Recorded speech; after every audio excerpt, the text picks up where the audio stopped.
ورت ايه؟ هو بيقول لي اترسمت ولا ليه اترسمت اول مره؟ بياخدني للقرن العشرين. افهم افهم. سلام القول من رب الرحيم. انت ايه اللي جابك هنا؟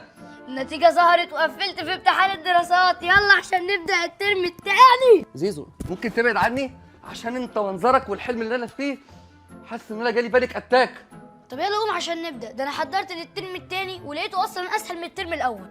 حضرت؟ لما كنت بشرح لزمايلي قبل الامتحانات. بتشرح؟ ايوه، ما انا حبيت الدراسات الاجتماعية وطلع ليها لازمة فعلا. طلع ليها لازمه؟ ولما هكبر هبقى مدرس دراسات مكانك، قصدي زيك. خالو يا خالو، يلا قوم يا خالو عشان نشرح، يلا يا خالو. هخلي تيتا تجهز لك فنجان قهوة عشان تركز كده وانت بتشرح لي. على ما اجيب القهوة واجي الاقيك جهزت.